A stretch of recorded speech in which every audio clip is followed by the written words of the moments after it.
Biden, I'm going to call you out. Kamala Harris and Biden and Mayorkas and every single Democrat and Republican, by the way, because this isn't a political issue for me. If you do not stand up and do something to close our borders down, just on the humanitarian side of this, you have murder and rape and blood literally on your hands, and you should be held accountable.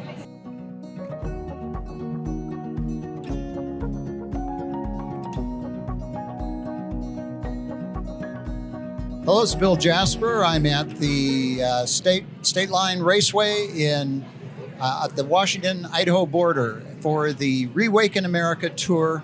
We have General Michael Flynn, Eric Trump, and quite a number of other speakers. And one of the speakers here is someone you're really going to want to hear from, Christy Hutcherson. She is the founder, leader of Women Fighting for America, and they're doing some incredible things, particularly working on our border, exposing the human trafficking, even terrorism coming across our borders. So, Christy, it's so nice to have you here with us today. Thank you so much for the New American for having me on. I appreciate it. So, is this the first Reawaken America tour that you've been on? Oh, no. I've been a staple since the summer of last year. Okay, so very good. So you are seeing... Now, most of your work has been dealing with the ugly side of what's happening in our country. This I'm sure, gives you a much more encouraging look at what's happening in America.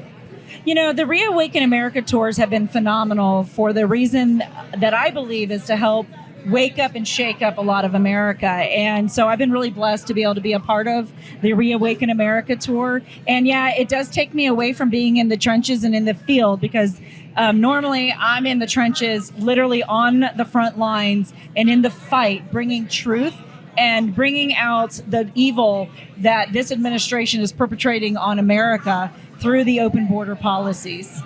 Now, tell us about some of the specifics. You don't just monitor the flow coming across the border. You actually deal with the consequences, what's happening with the drugs and the human trafficking and all of that as well, right? Yeah, me and my team, when we're down in the field working, we work hand in hand with a lot of law enforcement officers. We work with Border Patrol agents, customs agents, and then we also do field work on our own. And we've encountered some of the most horrific things anybody could ever want to witness and see.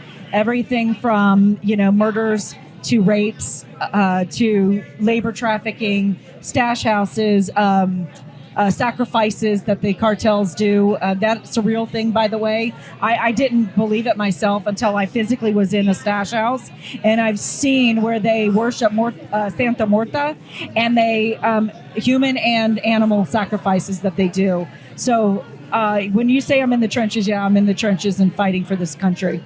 What about, you've probably seen more than your share of child trafficking as well. So tell us a little bit about that and some of the human trafficking that goes on. So the human trafficking that's taking place right now, every single second that we sit here, right, and every day that goes by, hundreds of children and hundreds of women are being sold into the sex slave industry. Because that's what I want to call it. Because, when you say human trafficking, that can mean a lot of different things, but let's focus in on the sexual exploitation of children and women. So we've got these highways. They're called Mexican highways. Those of us in this field who have been rescuing children and women and exposing this corruption, I've been to those highways. So all along the southern border, and by the way, the northern border as well, we forget about the northern border, there's these areas that are treacherous, and they're very difficult terrain to get to. Sometimes my team, it takes us over an hour and a half just to hike up to some of these areas. And they come in from Mexico, and the coyotes bring the women and children to these staging areas. And in these staging areas, you'll find clothing and backpacks and condoms and lube and Dramamine. And then you'll see these trees, and these trees have shackles and ropes on them. And that's where the coyote will tie down the women and children, and they violently gang rape them and to submission. And unfortunately, those who will fight back, sometimes they're met with the ultimate, which is death, because they'll pick up a rock and they'll bash their heads. We've seen the bones in the desert. We've seen the bodies. And so this administration, Biden, I'm going to call you out, Kamala Harris and Biden And Mayorkas and every single Democrat and Republican, by the way, because this isn't a political issue for me, if you do not stand up and do something to close our borders down, just on the humanitarian side of this, you have murder and rape and blood literally on your hands, and you should be held accountable. So fentanyl has killed as many as 100,000 Americans a year. 117,000 last year alone. So what are you seeing with regard to the drugs right now on the border? That is a great question. I'm really glad you talked to me about that, because the Chinese Communist Party, our enemy, China, gives the synthetics to the drug cartel. So they're working with the cartel hand in hand to create the fentanyl and carfentanil. Carfentanil is 50 times greater powerful than fentanyl alone. And so when you look at the uptick of the fentanyl coming into our borders, that is not by mistake. That's by design and part of the plan. And it's not just about the drug industry. I'm going to talk to you about this from a lethal perspective, from a mass destruction perspective, from the terrorists. I briefed Governor Ducey's office in March, me and my team, at the beginning of March. And I said, and it was interesting because I saw a congressman, his aides must have got my film footage off of one of my websites, because verbatim what I've been talking about, and I briefed Governor Ducey's office 6 months ago. Take a pack of Sweet and Low, pour that in your palm of your hand. That's enough to kill 500 people, just those granules alone. Now I want you to think about how many terrorists that this administration's allowed through our open borders. I have photographs, by the way, of cartels bringing terrorists in. It's not just a couple hundred. We believe, looking at all of the data and me being in the field, we have thousands of terrorists now living, eating, and breathing in our communities.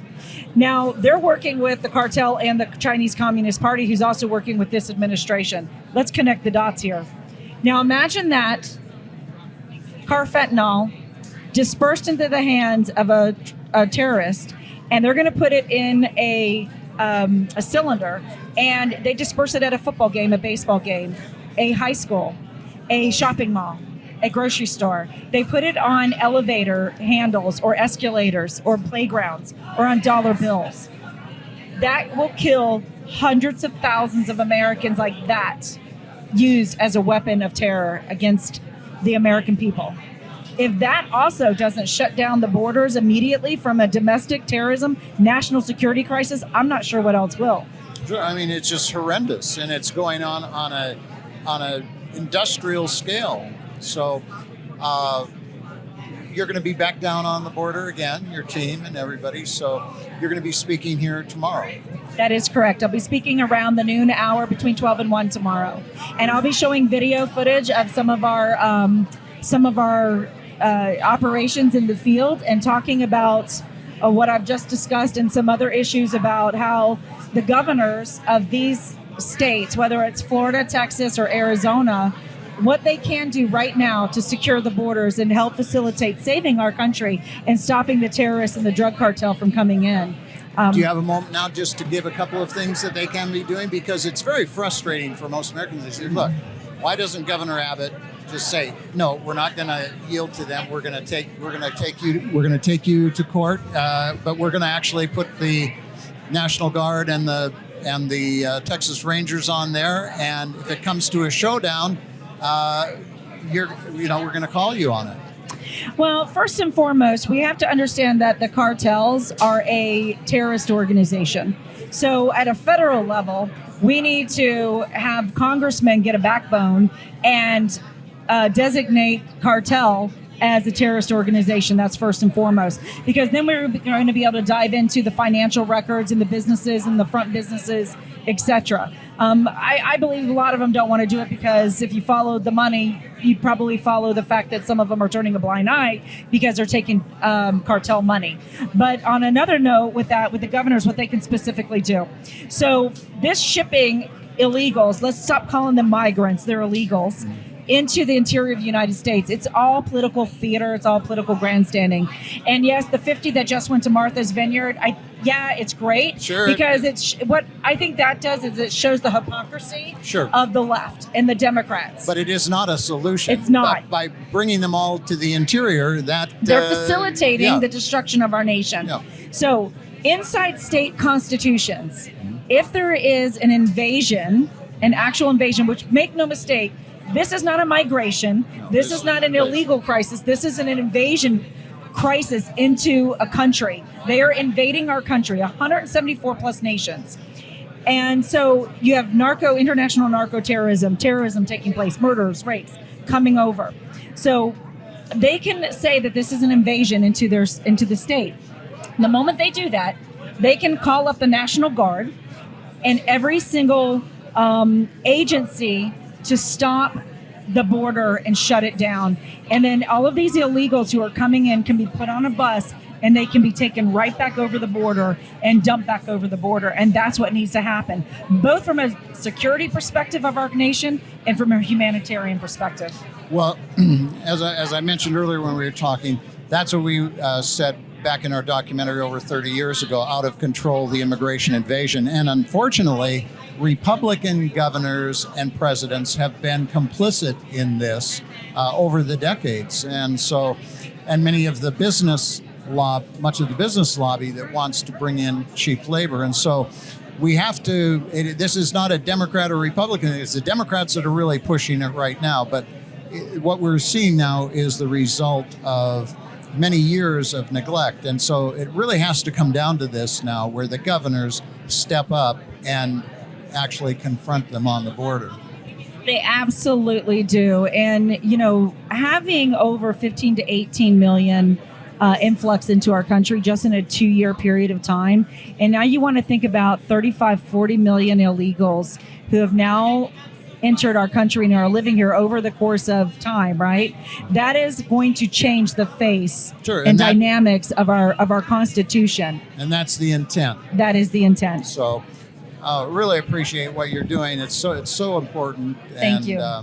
Keep it up, and we're going to have to keep in good close contact and get updates from you. Yeah, I would love the New American to follow us at the border. I go live all the time. If you want to know more about our organization or how to save this country, please follow us either at WFFA in America on Facebook. We're on CloudHub and a lot of social media. The easiest way is to go to our website, WFFA.win, because we're in a battle and we're going to win this battle. And you will also, if I may, grab this.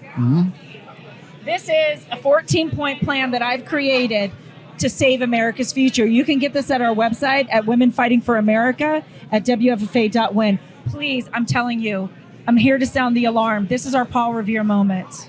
We don't have much time. Time is running out. They have a plan. The perfect storm is here. And I don't believe we're going to have elections in 22. They're going to try to postpone it under a lot of things that we probably can't get into right here today. But please stand up, speak up, say something, and start fighting for your country before she's gone. Thank you, Christy. Thank you so much. Thank you. Thank you for watching.